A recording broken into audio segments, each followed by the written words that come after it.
जो अब तक खुद को सबसे मासूम दिखा रहा था, वही निकला राजा रघुवंशी केस का असली मास्टरमाइंड।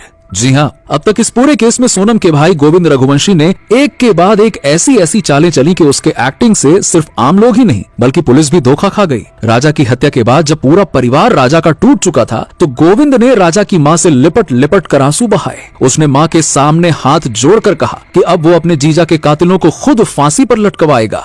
लेकिन वक्त के साथ उसके आंसू सूख गए और अब जाकर सामने आ रहा है उसका असली चेहरा, जो अब तक सबकी नजरों से छुपा हुआ था। क्योंकि जैसे जैसे केस आगे बढ़ रहा है, वैसे वैसे राजा के परिवार से गोविंद और उसके परिवार वालों ने एक एक करके दूरी बनानी शुरू कर दी। और अब हालात तो यह है कि गोविंद ना तो राजा के परिवार से मिल रहा है और ना ही उनके कॉल उठा रहा है। अब सवाल यह उठता है कि आखिर वो गोविंद जो राजा की मां से लिपट लिपट कर रो रहा था और राजा के हत्यारों को फांसी चढ़वाने के वादे करता था, सबसे बड़ा समर्थन करता था राजा के परिवार का, अब आज सबसे बड़ा संदेह क्यों बन गया है उस पर? क्यों कहा जा रहा है कि उसी ने इस पूरे केस की जड़ में जहर मिलाया है? क्यों यह खबर फैल रही है कि सोनम की मदद कोई और नहीं बल्कि उसका अपना भाई कर रहा है?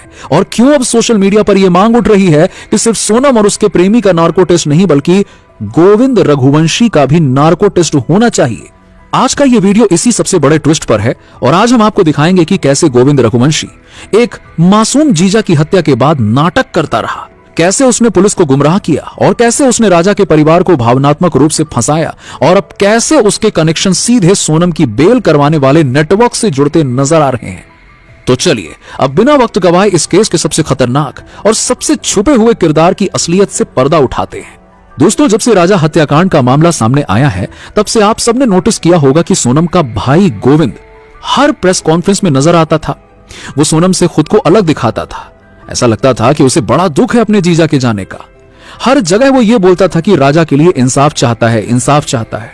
वो ये भी कहता था कि सोनम ने राजा के साथ धोखा किया। राजा के भाई विपिन के साथ मौजूद होकर जब गोविंद ने पत्रकारों से बातचीत की थी, तो उसके चेहरे पर गुस्सा भी था और दुख भी साफ झलक रहा था। उसने उस वक्त कहा था कि अभी तक जांच एजेंसियों ने यह बात पूरी तरह से कंफर्म नहीं की है कि राजा की हत्या करवाने के पीछे सोनम का ही सीधा हाथ है।